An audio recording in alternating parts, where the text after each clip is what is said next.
nastiest pitch that you've seen, and I'll put it in two directions. One, like the actual pitch, like in one particular game, one pitch, but then also just in general, like which pitch are you enjoying watching from starter or reliever on the mound this year? That's a great question. I think I can come up with two that just hit me off the top of my head as far as nastiest pitch. One is a Joe Ryan sweeper that was originally measured at like 30 inches, and I think they scaled it back to 28 inches of break or something like that. That was insane. Imagine showing up to the ballpark thinking you're about to face a normal pitcher, and then realizing Shohei Ohtani just turned the mound into his personal highlight reel factory. Haters are sweating, batters are confused, and MLB's filthiest pitchers are out here making baseballs defy the laws of physics. We're talking pitches so nasty, you'd need a priest, a physicist, and maybe a therapist to process them. Buckle up, because this isn't baseball anymore, it's witchcraft in cleats. Shohei Ohtani did it again last night, so that's 5 consecutive games. So 34% of all of his hits are home runs. Now, I thought Kyle Schwarber would lead baseball in that category. He's just a little bit above Shohei Ohtani. 36% of Kyle Schwarber's hits are home runs. The Big Dumper is number one. Over 41% of his hits are home runs. So feast or famine for a few of these guys. But I do like what the Dodgers are doing with Ohtani. You can ease him back in. If he was just a pitcher, the strategy would be different. Joe Ryan walks up to the mound, stares down the batter, and casually tosses a pitch that defies all known rules of physics. 28 inches of horizontal break. 28. You could set up a folding table, a cooler, and have a backyard barbecue under the curve of that thing. It's not a pitch, it's a sightseeing tour. And yes, the haters saw it too, which means the group chat immediately lit up with theories about juiced baseballs, secret spin-enhancing yoga retreats, and whether or not Ryan's arm was forged in the same factory as Thor's hammer. Right elements happened, and the thing just broke like crazy. The other one I was thinking of is Jacob Mizorowski against Willie Castro with that, what is it, 96-mile-an-hour slider that sent him to the netherworld. That was pretty sick. Ooh, and as far as guys, I think he might have just the most eye-opening filthy stuff. Like, you have to watch every pitch that he throws because you might see something you've never seen before. But there are a lot of filthy guys out there. The pitch was so filthy that MLB should have issued the batter a hazmat suit. But Joe Ryan isn't alone in the make hitters question their career choices club. Jacob Mizorowski stepped onto the mound and decided speed limits don't apply to him, especially when you're throwing a 96-mile-per-hour slider that sent poor Willie Castro straight into another dimension. This wasn't just a strikeout, it was a portal to the netherworld, and Castro took the express lane. The guy's throwing 98 miles an hour. 100. He hit 100 a couple times. Think about that. He hadn't pitched in a year and a half. Shohei, go out there, just stretch out, feel good. Don't push it. Let's just get the mechanics and the rhythm down. No problem. I'll just rifle the ball 100 miles an hour. Was it an outstanding, sparkling first inning? No. But if you really think about what happened last night, this guy hasn't pitched in almost 2 years. He's faced no one in a game. They didn't send him anywhere to get back into shape. There's a certain look hitters get when they face Shohei Ohtani. It's not fear, not exactly. It's more like when someone hands you a Rubik's Cube covered in butter and says, solve it with your teeth. That's the Ohtani effect. You step in thinking maybe, just maybe, you've got a plan. You're seeing the ball well, you've studied the film, you're ready, and then 3 pitches later, you're walking back to the dugout, adjusting your batting gloves like they were the problem. After Shohei got hit, he walked over to the dugout and calmed him down. Shohei's reaction was the most demoralizing, emasculating thing I've ever seen a pro athlete do. He gets hit clearly intentionally, points at the team, and he's just like, guys, just stay, don't worry. This isn't even worth our time. And then goes over and starts talking to the Padres, joking with them as if it didn't affect him at all. He just owned them in that moment. And they were standing there talking to him oh, this guy doesn't give a what we just did. He just ate a 100-mile-an-hour heater off the back and is telling his guys to back up, walks up to our dugout by himself, and basically tells them they settle down. This is what dominance looks like when it's not satisfied with being good. Ohtani could be a solid pitcher and still be a legend because of his bat, but no, he's out here throwing stuff so filthy that the baseball should come with a warning label and a complimentary bar of soap. The sweeper alone is a crime against humanity. Harder now than it used to be. Sharper, meaner, like it's been hitting the gym and reading self-help books about maximizing your potential. And yet, he doesn't even need it every game. Sometimes he decides to just go slider heavy, mix in that meteor of a four-seamer, sprinkle a splitter for flavor, and boom, another lineup dismantled. It's the kind of versatility that makes pitching coaches cry tears of joy, and opposing hitters cry tears of, well, shame, mostly. You can tell the difference between a pitcher who's locked in and one who's just hanging on for dear life. He'll set you up with something outside, make you think he's working the edges, then drop a pitch in a spot you didn't even know existed. By the time you realize what happened, you've already missed it by 6 inches, and your helmet's halfway spun around on your head. How does it feel to strike out Ohtani? He's unbelievable. There's not many holes in his swing. It's crazy to punch him out. Especially, I mean, you know how it was. They were chanting his name. Like, we're chanting, come to Seattle. How much do you appreciate, like, kind of what he is doing? The thing that I always get to, I know how hard hitting is, but I don't at the same time. He's going to swat 55, 60 homers this year. But then he's also throws 100. That's the part that fires me up. How many guys throw 100 in the big leagues? I mean, now a lot, but they don't hit 50, 60 homers. Yeah, too, you know like, what I'm saying? That's the thing. He's one of those guys that when you're done playing, like, I'll be like, I played against Ohtani. And let's not forget the part that really drives the haters up the wall. He's doing all of this while being one of the most terrifying hitters in the sport. Imagine trying to mentally prepare to face him as a pitcher, knowing that later in the game, you'll have to stand on the opposite side of the equation and watch him launch something 440 feet into the stratosphere. That's not just unfair, that's psychological warfare. There are full-time hitters in the league who haven't hit a ball as hard as Ohtani does on a Tuesday afternoon just because he felt like it. Pitchers today train with data scientists, biomechanics experts, and slow-motion cameras so detailed they can spot the exact moment your wrist twitches.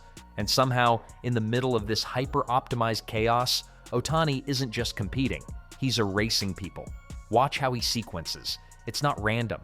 You might get a four-seamer at 100, then a splitter that falls off the table like it suddenly remembered gravity exists, then a sweeper that looks like it's headed straight for your ribcage before it lazily wanders into the strike zone. You can't guess right because every option is bad for you. Pitch a couple of innings, maybe they have a pitch count, but this is all about the postseason. Get to the postseason, and then how are you going to use him? It's tricky when you're going to try to plan to put him in a game as a closer because where's he going to warm up? How's he going to warm up? Relievers, closers will tell you, they get up and down, they're loosening up many, many times. So you can't have that for Ohtani. And some baseball guys have said, hey, it'd be great to bring him in as a closer. It just doesn't line up that way. I like what he's doing. I like what they're doing. This is all about the postseason. Guess fastball. Here's a splitter you won't even touch. Sit-off speed? Congratulations, you're late on the heater. It's the pitching equivalent of trying to win a game of rock, paper, scissors against someone who brought a flamethrower. And when Ohtani is dialed in, the hitter's body language tells the whole story. The fouls get weaker, the swings get shorter. The eyes start darting toward the dugout after every pitch, as if maybe someone there has found a secret code to crack this. They haven't. Nobody has. There's no weird submarine delivery or funky arm slot to hide the ball. It's just clean, efficient mechanics that somehow generate pitches with more break. More speed and more life than should be humanly possible. Every release looks the same, which means you can't pick up the pitch type early. A nightmare for hitters and a dream for anyone who enjoys watching batters flail like they're trying to swat a mosquito with a broomstick. The Dodgers wanted to make sure that they knew that Ohtani knew that the Dodgers were there watching him, so they took the face. So, because if just the scouts go, they don't, are there Dodger scouts? I don't know. So they took me, which caused some PR and articles and everything, and of us standing there watching him during BP, watching him throw his side work. When I saw him throw in Japan, it was everybody kind of knew he was probably going to end up with elbow surgery. So he threw a light side work, and I watched it, and it was still one of the best sliders I've ever seen. I'm like, oh my gosh, if that's what he can do with a bad elbow, I can't imagine what he's going to do with a good elbow. And sure, the skeptics will say this can't last. They always do. The human body isn't built for this, they say. It's too much strain, too many innings, too much torque on the arm. But here's the thing. The human body isn't built for a lot of what Ohtani does, and yet, here we are. The guy's treating the laws of physiology like suggestions. If most pitchers are working with sports cars, Ohtani is driving a custom-built spaceship powered by something the rest of us can't even pronounce. Even when he's not perfect, even when he's grinding through a game, the dominance shows up in the small ways. A key strikeout with runners in scoring position, a perfectly placed fastball at the knees to end an inning, the ability to bear down when it matters most. That's the difference between good and great. Not just the ability to overwhelm, but the ability to outthink, out-adjust, and outlast the best in the game. He's playing three-dimensional chess while most hitters are still looking for the checkers board. Shohei Ohtani back up. He's finally facing a real team in the Royals, but look at his averages against them. Averages 359, sluggage 804, OPS is 1.27. I mean, this guy is unbelievable. Of course, over 8.4 at bat to get a home run. That's unbelievable. Shohei Ohtani is him. This is the face of the MLB. I'd be surprised if he didn't get on base here. Leading off for the Dodgers, too. Come on, Shohei, let's see what you got. All right, here we go. Shohei steps in. 0-0, top of the first, lead off. Here's the first pitch. And he takes high, 1-0. Great take by Shohei. He's already been named an all-star starter. He's batting .291, 28 home runs. All right, 1-1, counts 1-1. I like. The numbers tell part of the story, but they don't capture the feeling in the stadium when he's on the mound.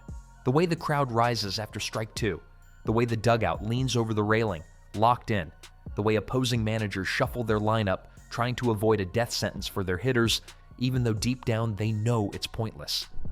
There's a gravity to Ohtani's starts, an understanding that you might be about to see something historic, even if it's just 3 pitches that defy explanation. Every once in a while, someone will connect. Maybe a bloop single, maybe a lucky grounder through the infield. And for a brief second, the haters perk up, ready to pounce. But then Ohtani adjusts. That bloop? Now you're getting a diet of fastballs so perfectly spotted, they might as well be laser guided. That grounder? Congratulations, you've just earned yourself a front row seat to a splitter that will end your night and possibly your self-esteem. What's wild is how seamless the transition is when he goes from offense to defense. One inning, he's in the box, coiling up and unleashing a swing that generates exit velocities other hitters would sell their souls for. The next, he's back on the mound, facing down the heart of the order like he's personally offended they dared step in.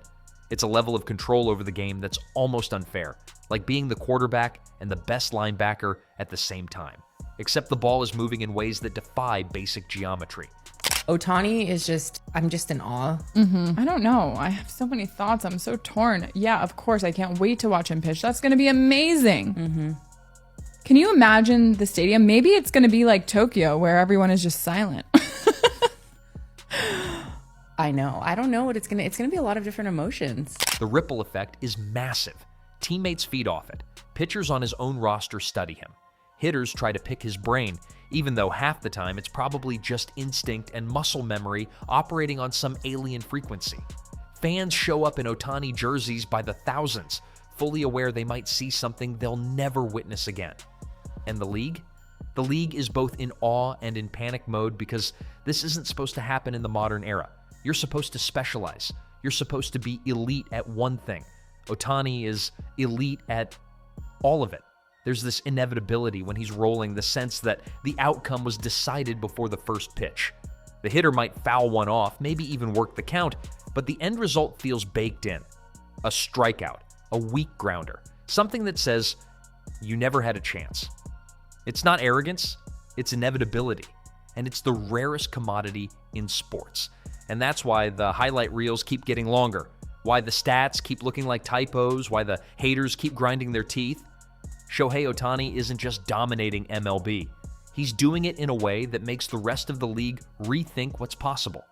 Every pitch, every swing, every at-bat is a reminder that you're watching something the game may never see again. He's about to win the MVP. Yeah, he's just a freak. Like, you know, being in the game and pitching every 6 days, like, how insane is it that he's doing this where it's just he does everything? Yeah, it's crazy. And I think one of the reasons that, because my body didn't feel great when I would two-way, but I was a righty hitter, righty pitcher. So I think it might help him a little bit to be a righty pitcher and a lefty hitter. Just to balance it all out. But regardless, that's unbelievable. Like, I've never been in the locker room with him. So I've never seen how hard he works and that kind of thing, but it has to be just unbelievable work ethic, intensity. And What's worse for the haters is that Ohtani makes it look easy. Like, offensively easy. He could walk up to the mound holding a coffee in one hand and still paint the corners like he's decorating a masterpiece. The way he moves, the confidence, the precision. It's like he's playing MLB The Show in rookie mode while everyone else is stuck on Hall of Fame difficulty. And don't even get me started on MLB's filthiest arms outside of Ohtani.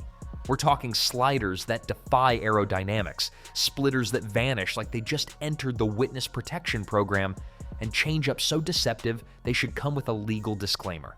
These guys are out here building their own highlight reels one batter at a time, and the haters? Oh, they're keeping score, in therapy bills. Of course, the funniest part is watching the internet scientists explain it all. But here's the dirty little secret. Even the haters watch. Oh yeah, they can't look away. They'll swear they're just checking for cheating or analyzing mechanics. But the truth is, they're addicted.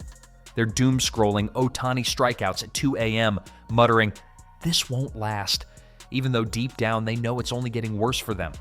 Ohtani might be the only one that has a different path than everybody else. You don't see what Ohtani's doing. Do his peers think he is that incredible? He is. I mean, you find the most elite runner and he can match up. You find the most elite hitter and he can match up. And you find the most elite pitcher and he can match up. You know, it's fantastic. It's great to watch. With that being said, we play in a sport that any given day you can beat anybody. Because Ohtani isn't slowing down.